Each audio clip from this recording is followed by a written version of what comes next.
Hello, my lovelies. I'm Ginny O, the author with no last name, and this is Ginny O Talks, the part of the channel where I talk about creative things in the creative community. And today, we are going to continue talking about authors and reviewers and what is going on in our internet writing community. So last time I just talked about authors and writer spaces and, authors and reviewer spaces and what's going on there.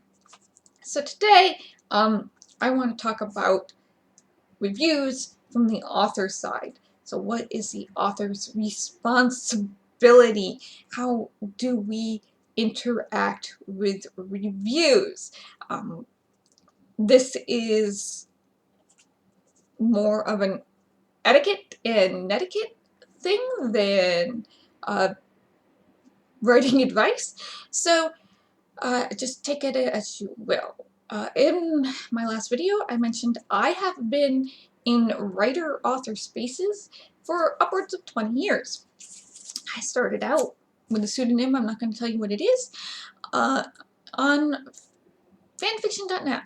Actually, that's where I posted my first writing, which went out over as well as you'd expect. And I was involved in Yahoo groups before that, so I've been watching this social media evolve over time in places where you can share your writing. There's people who share their writing on DeviantArt, and I'm just, that's not what DeviantArt was made for. I'm so confused.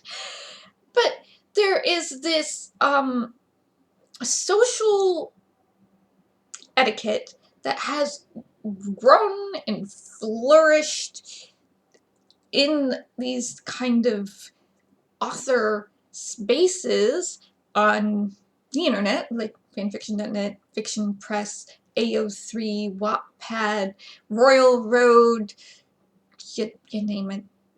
Media Miner, if anybody even knows what Media Miner is, give yourself an internet cookie.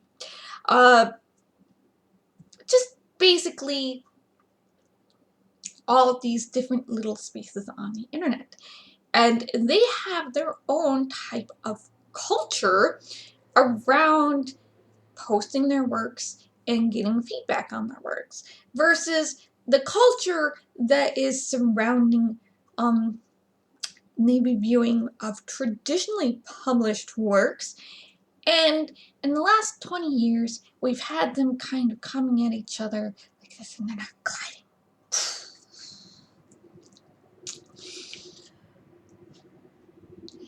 And this is causing a lot of drama.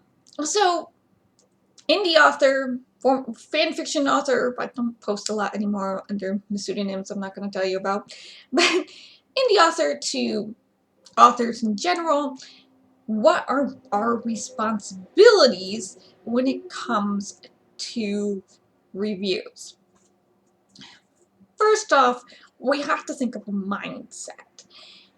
It is very, very easy to get into a mindset about reviews that is emotional. You have put in a lot of time and effort and creative thought and mind power and emotional heart power into writing your book. Okay. You've sent it to people you trust to read, you've hopefully taken feedback, maybe you've gotten a couple different editors, maybe not. You've queried it, the agent sent it to an editor, it's been published either traditionally or indie, it's got a cover, you did a back blurb, things like that, okay? And it's a very emotional process here. But in the end, what you have in your hands is a creative product. And it is very, very confusing after that point because it's a creative product and you had something you wanted to say and you thought you did it well, and people are now leaving reviews. And we will go over what makes a good review in another video, but this is just what is your responsibility to those reviews.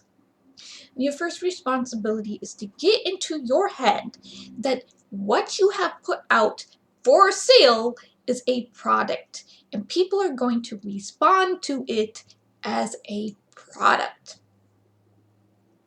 So I believe I have written on my little post-it note,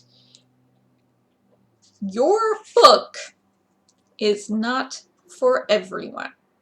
Yes, that's what's written on my post-it note. And you have to get that through your head. Now you're saying, well, I put it in categories, I did my little keywords, I'm doing my marketing, blah, blah, blah, and I'm still getting these bad reviews or, mediocre reviews. A 3-star review is not a bad review. You're getting, I'm not getting the 5-star reviews I want. People aren't patting me on the head and telling me that I am perfect and amazing and I shot it out sprinkles and sparkles. Okay. Because people don't owe you that. Okay? Nobody owes you unadulterated praise. Look, you pick up my book, you read my book, and you're like, I was expecting something a little more actiony with more urban fantasy elements, and I just think the pacing was off. And she uses that too much, and they're pausing. They're constantly pausing. Somebody should have gone through and told her, everybody's pausing all the time. Make them stop pausing. And I will be, that is a perfectly acceptable, understandable reason for not liking my books. I do hope you enjoyed the characters and the silly dialogue and, them running around in this town with doing family things, okay? But you don't, if you were expecting something different, that means, I probably need to go back and say this is a cozy werewolf drama in my Amazon marketing rather than some other stuff, but like, if you were expecting something different and that's not what you got, and instead of, changing your expectations, reviewing the book you're actually reading instead of reviewing the book you were expecting to read, that's not on me, okay? I can't, that's out of my control, okay? Things can be out of your control as an author. There's a lot of things, and how somebody responds to your cozy werewolf drama in Bishop Meets Jim Butcher, that's nothing I can deal with. Is it?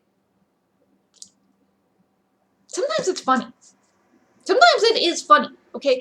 Sometimes it is rearranged. You can't control what they do, but you can control how you react to it. Like, I'll get comments below, and they're trying to piss me off, and they're trying to go me into a fight, or they're trying to make me cry or something. And it's so funny. I just have to sit there and laugh.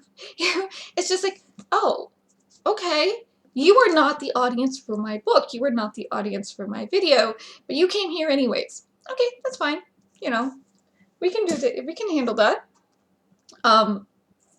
So your book is not for everybody, and they're going to be customers. They're going to be like, if I do so many reviews, they want to give their opinions. Everybody has an opinion. It doesn't mean it's valid. And sometimes maybe they can give you some, good advice, but other times it's very clear that they missed the point entirely, but that's not on you. Now, if they're saying, certain editorial advice, like, you're doing a lot of telling, not a lot of showing, there's a lot of exposition and info dumping, that's very boring, the plot is contrived, that can be useful for you to be like, look back at your book and, think about it, I don't know, but it might not be useful for your next book. I try not to take editorial advice from reviews, but somebody coming to your product and going, in general, I tend to like this type of product, but this product, I didn't like this product. but that it just means it wasn't for them. Okay, move on. Now there are some books which I have read and I've been like, I really want to kind of review this book to say this tries to normalize X, so just be aware it tries to normalize X. And it's just like I want to do that, but oh my god, I also don't want my name attached anywhere near this book, So you're going, okay, so what do I do? Do I just not read the reviews? That is on you. That is a personal decision. There are authors, there are traditionally published authors who, they will go through and they'll have somebody either read the reviews or they'll just like skim what how many stars is this review? And if it's a like 4 or 5 star review, they'll just reblog it like, oh, look at this great review of my book. And if it's like a 3 under, they just ignore it, and that's perfectly their right. That's their right to use reviews, reblog reviews on social media as marketing word of mouth type of thing to do social proof. Okay, so you can do that. You can if it's like a blog link or something rather than an Amazon link, you can be like, oh, look at this great review. You don't even have to read it just to say, oh, it's a great review. But say, okay, you're on Amazon or you're on Goodreads and you get a review. Now on Amazon, you cannot respond to that review. It's not Yelp. It's not Yelp. You can't respond to it. So here's the thing. Taking that review off of Amazon and responding to it on a piece of social media like Twitter or Instagram or something, like if you do a screen cap and you put it up on Instagram and it's a bad review and you're responding to it on a different social media site, that's bad etiquette. You're just gonna have to deal with the fact that they're like, oh my god, I didn't like this book. Like, okay. And just close it and move on. Because if you move that review to another social media site, it's the Streisand effect. You don't want people knowing about this review. Why do you want people to know about this bad review? That's a bad look for your book. That's bad marketing. It's dragging your star number down. You don't want that. So you're saying you don't want people to know about this review, but you take it off of Amazon, and where people might just look at the 5-star reviews and ignore the 3-star and the 1-star reviews. Yeah, look at the 3-star and 1-star reviews. Sorry, and you're putting a big, bright mag light onto this review. And now everybody's going to look at this bad review. And now what you want is validation. Okay? You want that emotional validation that this reviewer is wrong. Maybe they are, maybe they aren't. Who knows? No judging. But what you're doing is instead you're taking this flashlight, this spotlight, and you're putting on it and you're like throwing out the glaring weaknesses in your book. Now some people are going to be like, I like 3-star reviews because it tells me, I actually liked this type of book. And the 3-star reviews are more likely to tell me if somebody doesn't like it,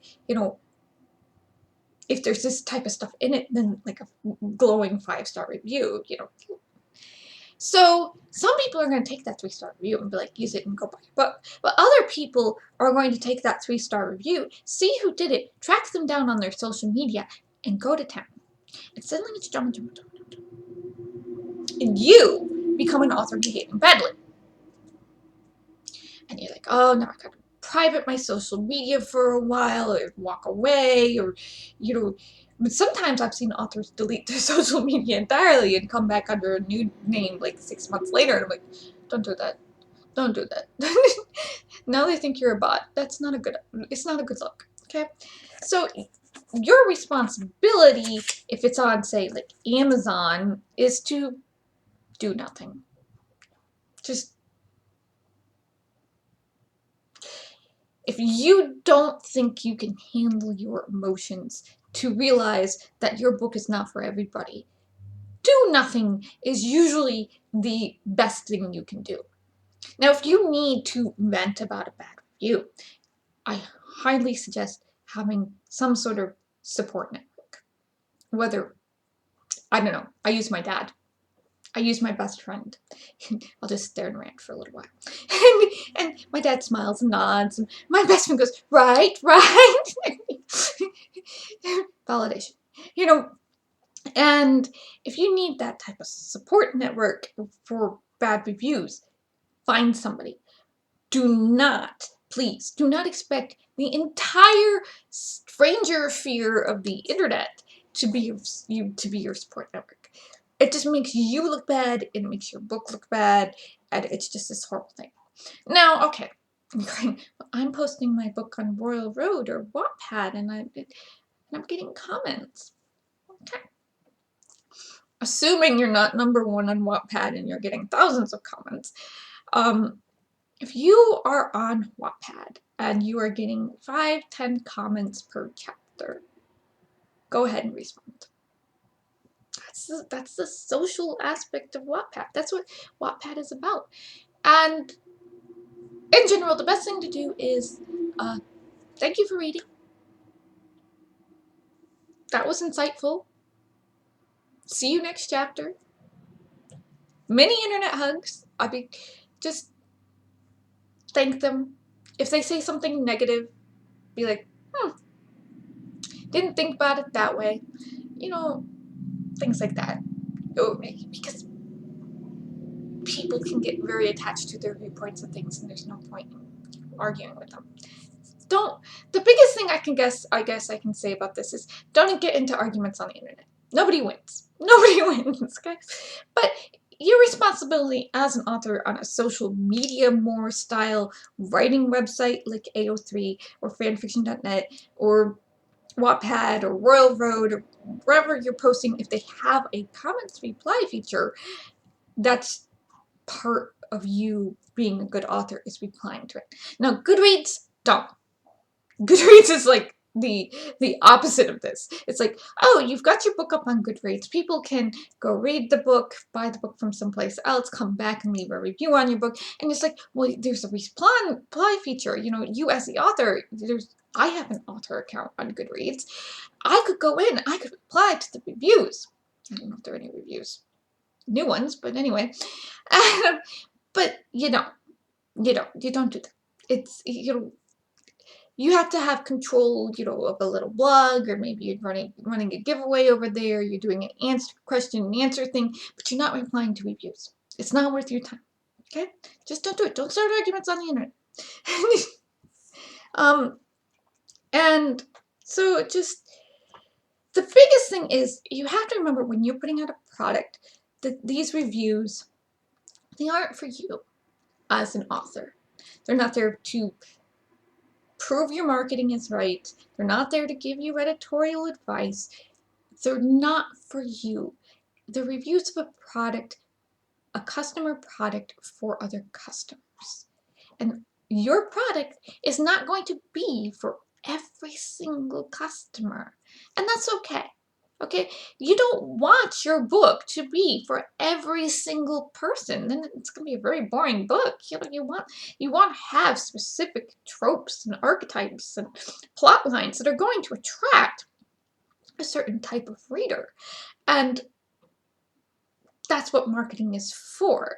And do all your marketing research before you post up the book, because changing covers is a pain in the butt. So reviews are not for you. The only thing you can manage about your reviews is how you react to them, and your responsibility as an author is to not create drama. Okay? Don't create drama. We have to share these spaces with our customers. We're talking to each other and there are the customers, and it's really, really, you want to talk to the customers, but you don't do it through the reviews. Let the customers come and talk to you on your social media, but not through the medium of reviews, okay? All right. Learn to share the space.